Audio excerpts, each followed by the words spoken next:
Dear student, দেখো আজকে তোমাদের পার্টিসিপলের যে 2 নম্বর ভাগটা রয়েছে সেই 2 নম্বর ভাগটা নিয়ে আলোচনা করা হবে।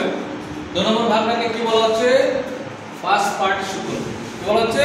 Past participle. Past participle. Participle এটা হচ্ছে 2 নম্বর ভাগ, ঠিক আছে? প্রেজেন্ট পার্টিসিপল যেরকম কিছু শর্ত দিয়ে করা হলো ঠিক সেভাবে পাস্ট পার্টিসিপলেরও কিছু শর্ত আছে, সেই শর্ত অনুসারে অ্যানসারগুলো করতে হবে। 1 নম্বর শর্ততে বলছে যে দুটি সেন্টেন্সের সাবজেক্ট একই হবে। সাবজেক্ট বা কর্তা দুটো সেন্টেন্সের কি হবে? একই হবে, কিন্তু ভার্ব যেটা আছে সেটা কি হবে? আলাদা হবে। বোঝা গেল? আচ্ছা, তারপরে কি হচ্ছে যে পার্টিসিপল কথাটার মানে হচ্ছে কি বলতো? ভার্বের 3 নম্বর ফর্ম, অর্থাৎ ভিতরি। ভয়েস চেঞ্জ করার সময় যেরকম মেন ভার্বের কি করতে হয়?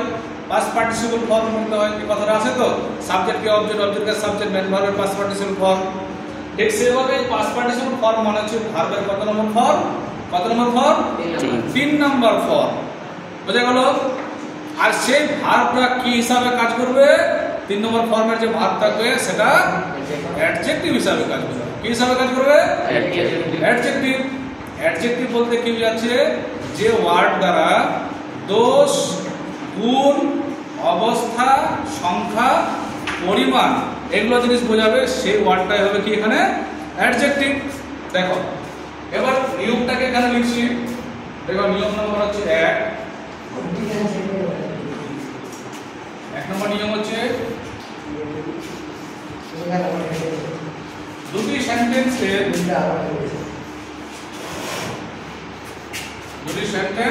এর সাবজেক্ট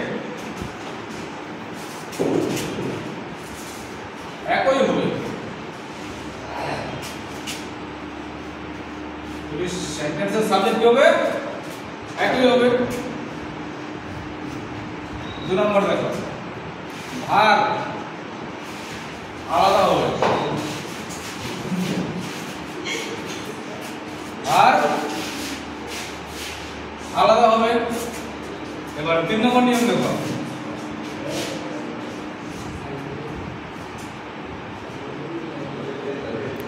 ভার্বটা কত নম্বর ফর্মে হবে? ভিতরি। ভার্ব ভিতরি হবে এবং অ্যাডজেক্টিভের কাজ করবে। অ্যাডজেক্টিভ এর কাজ করবে, মানে দোষ, গুণ, অবস্থা, সংখ্যা, পরিমাণ কিছু একটা বোঝাবে। এই কটা নিয়ম লিখলাম, 3টা লিখলাম এখানে নিয়ম, ঠিক আছে? এবার চলে আসি এক্সাম্পলে।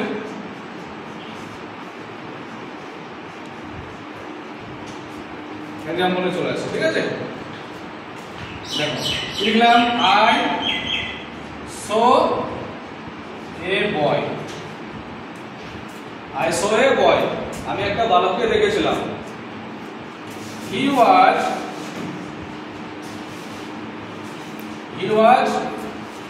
educated.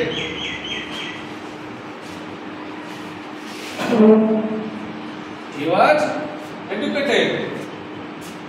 বুঝে গেল? দেখো এবার তাহলে কি বললাম?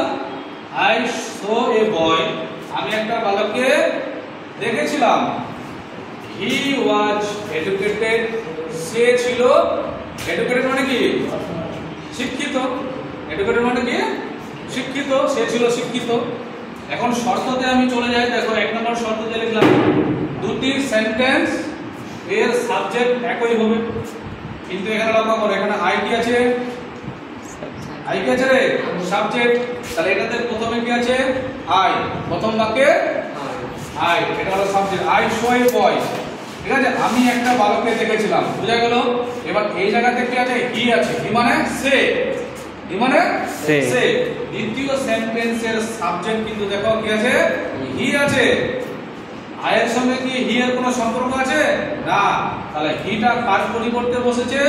এই যেখানে বয় আছে কিনা, বয়, এই বয়ের পরিবর্তে হি মানে সে। সে মানে কে? সে মানে বলতে এখানে বয়। বুঝা গেল? অবজেক্টটা আছে কিনা, এই অবজেক্টটা দ্বারা বোঝাচ্ছে যে না, এই সেন্টেন্স হলো সাবজেক্টটা কি আছে? একই আছে। তাহলে দেখো এর অ্যানসারটা কিভাবে হবে? তাহলে I saw